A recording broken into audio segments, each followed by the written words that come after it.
বাংলাদেশের এক একটা করে সিঙ্গেল স্ক্রিন এবার রাজকুমার নিয়ে অ্যাড করা শুরু করলো। আমরা অলরেডি জানি গতকাল রুট সিনে ক্লাবের তরফ থেকে অগ্রিম টিকিট বুকিং শুরু হয়ে গেছে রাজকুমারের জন্য এবং হুড় করে টিকিট বিক্রি হচ্ছে, সেই আপডেটও আমাদের কাছে মোটামুটি আছে।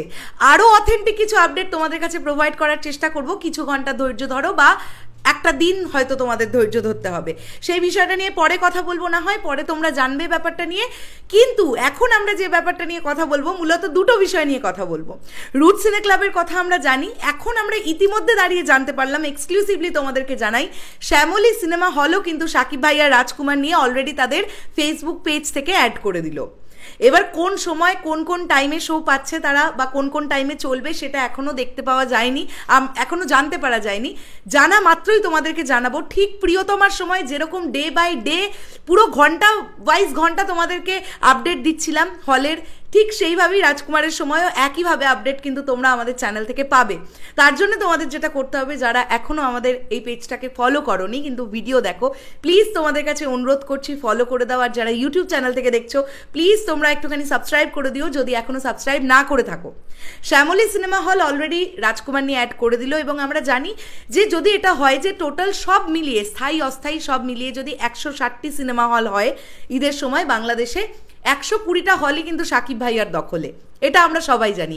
এবং ম্যাক্সিমাম সিঙ্গেল স্ক্রিন কিন্তু রাজকুমারকে টার্গেট করছে, কেননা তারাও জানেন যে এই সিনেমাটা একটা প্রবল ব্যবসা করার সম্ভাবনা আছে।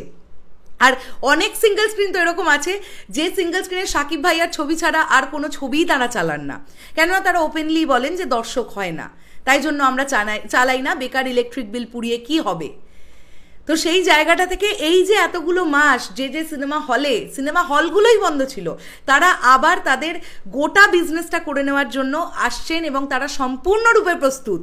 রাজকুমারের সময় অগণিত দর্শক তারা রাজকুমার দেখতে যাবেন এবং যে ডিরেক্টর প্রিয়তমার মতন ছবি দিয়েছিলেন তিনি রাজকুমার নিয়ে আসছেন। অবশ্যই রাজকুমার নিয়ে দর্শকের আকাঙ্ক্ষা কিন্তু অনেকটা বেশি, আমরা সবাই জানি। তো এটা একটা বলে দিলাম তোমাদের, শ্যামলী সিনেমা হলেও রাজকুমার আসছে, কোন টাইমে আসছে সেটা জানতে পারলেই তোমাদের জানাবো। আর এর পরবর্তীতে যেটা নিয়ে কথা বলবো সেটা হচ্ছে, বন্ধুরা গতকাল বাংলাদেশের অধিক রাতে মানে 11:30 থেকে রাত্রি 12টাও হয়ে যেতে পারে, সেই সময় কিন্তু আমরা দেখেছি ভার্সেটাইল মিডিয়ার ইউটিউব চ্যানেল থেকে রাজকুমারের প্রথম গান 3 মিলিয়ন ভিউজ ক্রস করেছিল। নিশ্চয়ই তোমাদের মনে আছে 1,12,000 প্লাস রিয়াকশন পড়েছিল তখনও পর্যন্ত। আর এখন ঘড়ির কাটায় আমি যদি ইন্ডিয়া ওয়াইজ বলি তাহলে দুপুর 1:50, অর্থাৎ বাংলাদেশের টাইমে হচ্ছে দুপুর 2:20। এই সময়ের মধ্যে কিন্তু অলরেডি প্রায় 3.5 মিলিয়ন অর্থাৎ 35 লক্ষ ভিউজের দিকে যাচ্ছে রাজকুমারের প্রথম গান। আজকে ঠিক সন্ধ্যে 7টার সময় চলে আসছে রাজকুমারের দ্বিতীয় গান।